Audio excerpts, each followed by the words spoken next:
My name is Phyllis Seabolt, and I live at Friendship Village, 1400 North Drake, here in Kalamazoo.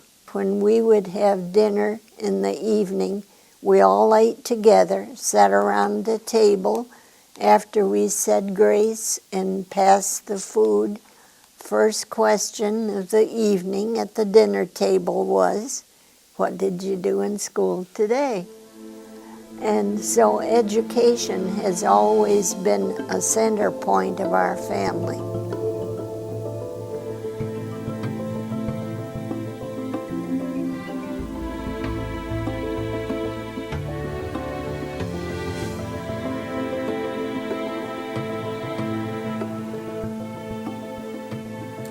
In English class, our first assignment was to write a story.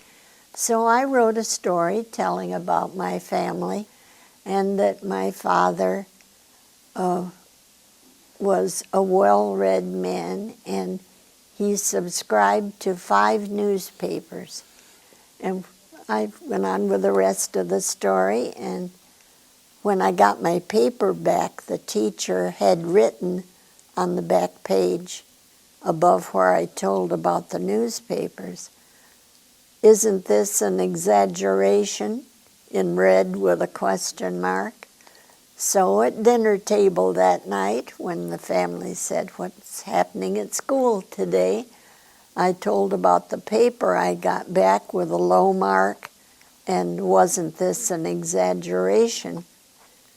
And my father said, "We'll take care of this." The two of us went back and had an interview with a teacher in her room. Under his arm, he took a copy of each of the 5 newspapers. And on the papers, of course, it had our address. They were delivered to our home. So he had proof that he took 5 newspapers, read 5 newspapers, and he did not appreciate the comment on the paper, and he hoped that she understood the situation now. I just always knew that I was different, but at home I was told my difference made no difference. The color of my skin did not limit my mind or my aspirations or my hopes, and could major in the topic I was interested in, which was teaching. And Kalamazoo had the most famous college for teachers in the country at Western. It was internationally known as an outstanding teachers' college.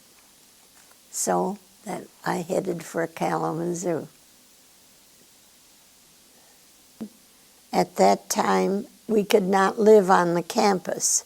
When I say we, I'm referring to minority students were not accepted on campus. Well, I solved the problem by working in private family, as did many of us. And working in private family meant that instead of paying for board and room, I worked for board and room. So I cleaned the homes, did the cooking. For that, and watched the children and just became domestic help with no pay in return, but for board and room. Back in those days, that was so common for students to work for part of their schooling that was not unusual.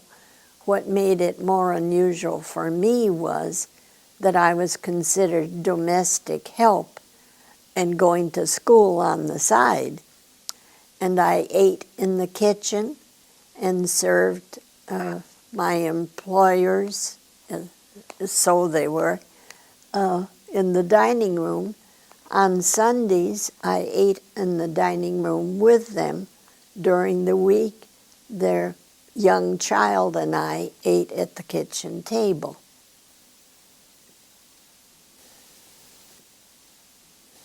I had learned long before that things were not equal and not necessarily fair between the races. But I also knew that if I wanted to progress beyond doing dishes for someone else all my life, that I had to get an education. And that was first in my mind. Since I couldn't live in the dorm, I was restricted in living in the home management house, which was part of my teaching block that I had to do in my junior year. And the head of the department suggested, since my grades were so good, perhaps I would be willing to accept an A in home management living and not stay in the house. And I was very upset at that, and when a friend who was also in the department heard the story, she said, let's go right back to her and tell her that I'll be your roommate in the house. And we did, and I did, and I earned my own A. They could take away the right to live in a certain place or eat in a certain place, but they could not restrict my mind. And so my learning was up to me.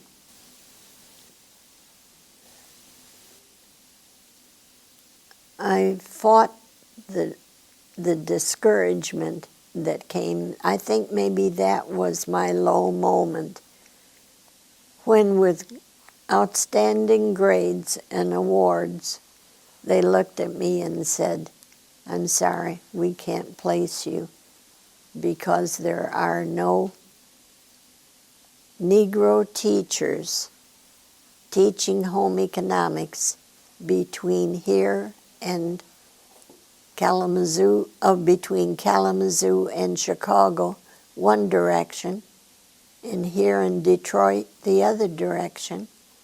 There are no black teachers in high school. And Dr. Loy Norix, whom the school now is named after, said, we'll give it a try. If there are any parents who object to their student having a black teacher, we'll review it. But otherwise, let's give it a try. And they did, and I stayed for 21 years. There was one black student at the time at Vine School where I began, and one teacher. That was me. And it stayed that way for about 8 years before we got another teacher of color. I was teaching a subject. The color of my skin and what I taught had no relationship with each other. And the students seemed to feel the same way. No problems. I made it all seem so unnecessary that we lived through this period of discrimination and segregation in our society that did not have to be there, that we were living in an atmosphere that we had created ourselves.